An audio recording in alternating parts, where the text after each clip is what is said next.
Okay, samantala po, mayroon tayong report mula naman kay isang damdaming Anawin. Okay. Mula kay Nolan Ariola. Nolan, pasok. Ronda Veritas Report.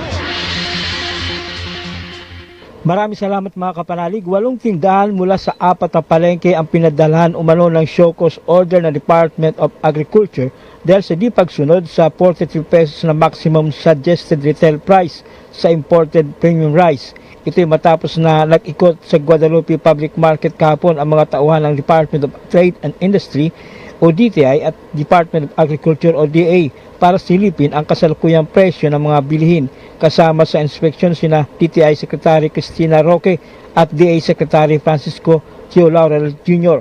Ayon kay DA Assistant Secretary Genevieve Guevara, umano'y shortage sa supply ng imported na bigas ang karaniwang dinadahilan ng mga retailers sa pagtataas ng presyo. Nauna lang sinabi ng DA na madami at sobra pa ang stocks ng imported rice na pumasok sa bansa bago ideklara ang importation ban. Samantala, nakitaan naman ng mga tauhan ng DA ang smuggled carrots ang ilang pwesto ng gulayan sa nasabing pamilihan. Pero sa pag-iikot ni Secretary Laurel, itinago umano ang imported na carrots.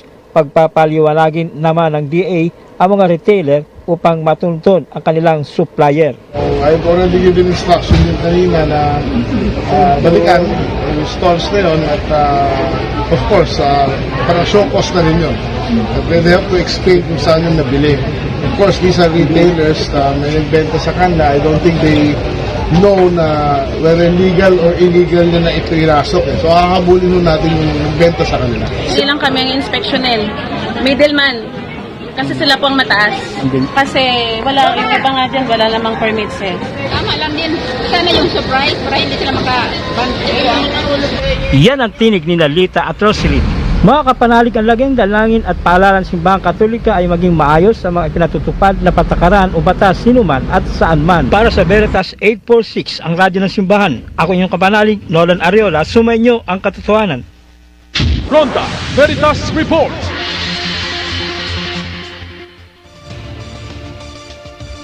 Okay, maraming salamat, Nolan Ariola. Mamaya, pagkatapos ng ating saglit na break, usapan na po natin, mayroon tayong mga panahon,